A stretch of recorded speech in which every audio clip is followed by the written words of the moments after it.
Hello everybody, and welcome back to another video here on the channel. When we last left off, my Warlock had just hit level 40, found all the new runes, and survived both the toxic city of Gnomeregan and the madness of the Blood Moon PvP event. With the release of Phase 3 last month, a lot has happened in classic WoW Season of Discovery, and I wanted to give you all an update and review of my journey. Just like before, I've labeled this video in sections based on the different parts of the game. Here were my main goals for Phase 3. Reach level 50, the new max level. Explore the new Nightmare Incursions. Obtain all 6 new Warlock runes. And complete the new Sunken Temple 20-player raid. With my college journey drawing to a close, I was glad to have this new content to look forward to going into the summer. As always, thank you for your fun comments and support, and with all that being said, let's get right into it. Right after logging in and grabbing my new profession quests from the trainers, I realized something was different. The Discoverer's Delight buff had been added to all players by default, providing a 50% buff to experience and a 300% buff to gold rewards. As someone who personally enjoys the slow, methodical journey of Classic, I went ahead and disabled the buff for the entire trip to 50, but I don't blame anybody for hanging on to it. I was practically living in my cave during the first weekend of this patch, but my Warlock really became a world traveler. To reach level 50 by questing, you end up bouncing around quite a few zones, and I was really glad I took the time to grab all the flight paths back during Phase 1. You'll be spending quite a bit of time on flights and boats, so make sure you cluster your quests accordingly. I started off by cleaning up some to-dos in Stranglethorn Vale that I never got around to during the last phase, including Curzin's Compound, the Stone of the Tides, Nessingwary's Hunting Party, and even the secret Sweet Amber quest from Westfall that level 40 players should definitely go check out. It's a fun adventure. I also made a quick stop in Theramore to level up my first aid training, and after helping the doctor triage some injured soldiers, I finally became an artisan in the profession. It's also now possible to disguise yourself as a bush using an item from the supply office, which I think we can all agree is a must-have, not to mention its cooler sibling, the box. Next, I found a ton of quests in the desert of Tenaris, and it was a nice surprise to have Icarus the Troll step in to help me take down Caliph Scorpidsting and his thugs. A visit to the jungle of Feralis also helped me check off quite a few objectives, and I ended up helping out a surprising number of dwarves that day, both drunk and sober. After collecting all the dungeon quests, because that's how I roll, I made my way into Zul'Farrak, the first instance relevant for this phase. After taking down a horde of sand trolls and their leader, we also ended up defeating this secret spider boss needed for one of the new runes, which was a level 52 and put up quite a fight. Turning in all the quests pushed me to level 45, and I even earned the legendary Carrot on a Stick trinket, one of only a few items in the game able to increase your mount speed.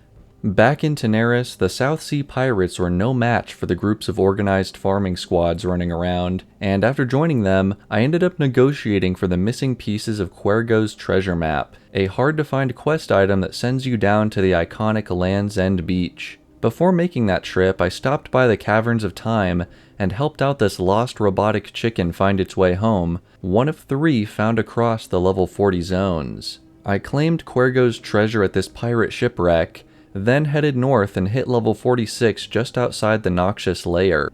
Returning to Stranglethorn, some friends and I took down the Bloodsail Buccaneers on their own ships, and I was lucky enough to grab the rare Cortello's Riddle quest, which takes you on a grand adventure across the world before giving you a nice 14-slot bag. Around this time in Feralis, a lot of quests were starting to pop up at Feathermoon Stronghold. I took down some Naga, zapped some sea giants, and even found myself an explorer imp who was going to help out with one of my runes. The last item for the Sweet Amber quest was found in the Searing Gorge, as was the Thunder Lizard Margol the Rager, who drops a horn needed for another special quest all the way back in Loch Medan. Can you tell I've been playing this game for a while? With only 2 levels to go, I reformed the Staff of Equinox in Feralis before taking care of some rune business elsewhere, which we'll get to soon. One step of this process involved visiting Ashenvale to see the new Nightmare Incursions, and in less than 2 hours I was able to cap out at level 50.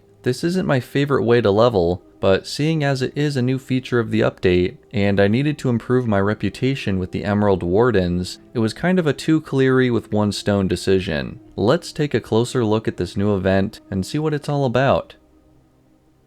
Nightmare Incursions are the latest unique feature added to Season of Discovery, and they've certainly caused quite a stir among the player base. The 4 Emerald Dream Portals in Duskwood, Ashenvale, Hinterlands, and Feralus have been activated, and now include small mirror dimensions of Azeroth that are being corrupted by the Void Nightmare. The gist of the event involves talking with the Warden outside the portal, collecting a quest, grouping up, sharing your quests, then doing a big loop inside the dream to get everything done. While this is an interesting idea to bring to Classic, there were a couple problems with the release. The quest XP rates were absolutely broken for the first few days, allowing early players to blast their way to max level.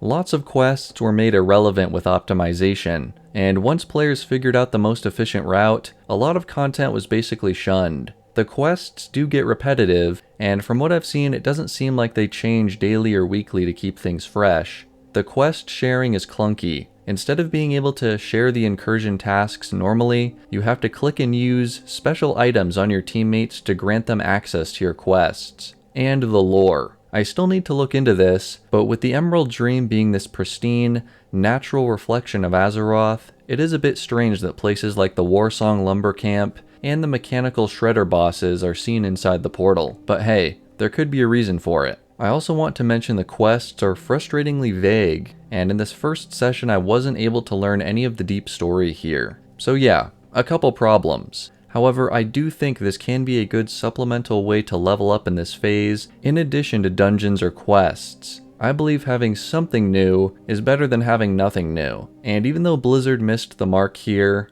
I was able to hit friendly with the Wardens without much issue, and I moved on to other parts of the phase.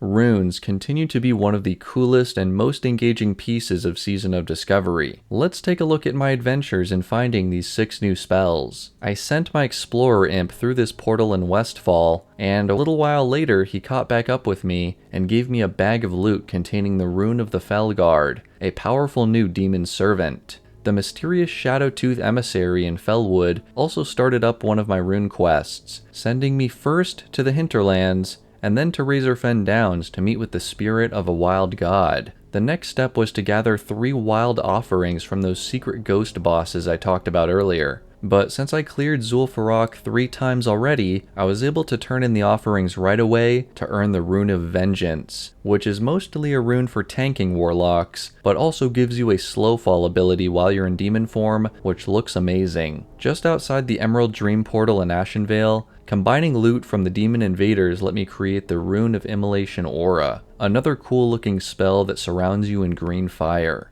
Not far away, the Emerald Wardens sell the Rune of Unstable Affliction, which isn't too much of a reputation grind. I found the Rune of Pandemic by awakening this diseased forest walker in the wilds of Feralus, and the last rune started here as well. Using world core fragments found from Explorer Imp treasure, I had to gather 4 crystals at these different lay points across Azeroth, taking down an elite arcane elemental at each location. The last battle in the Hinterlands was especially challenging, but we pulled through to victory and resonated with the planet to learn the Rune of Backdraft, a powerful buff to our spell haste. This latest batch of runes was great, and I really enjoy being able to check out these little quests and secrets, especially at level 50 when there isn't really an incentive to keep doing most other quests. Green fire, demon wings, and a little helper imp.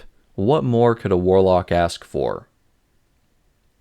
I think pretty much everyone was rooting for the Sunken Temple of Atal Hakar to be added as the newest raid, and Blizzard sure did deliver. 8 encounters and a massive underground map to explore probably makes this my personal favorite raid in Season of Discovery so far. Gathering up all the quests was well worth the gold reward, and I was even able to sneak in and collect some lore tablets before the raid even began. The run itself went pretty smoothly, thanks to all the experienced people in the group, and even though we wiped a couple times on Shade of Aranicus, we eventually got there, and I made sure to hang on to the chained essence item for later. The final Avatar of Hakar fight was also pretty cool, and I like how it brought back the Corrupted Blood spell seen in the actual fight with Hakar and Zul'Gurub. We took care of business, but on the way out, I realized I forgot a quest item in the first boss room. Solution? A classy demon glide all the way down to the bottom. I knew that rune would come in handy. I went and turned in all the raid quests, and even picked up a fancy green robe and a literal scythe as my new weapon. From the Scarlet Sorcerer to the Adalai Oracle, the fit has been thoroughly upgraded.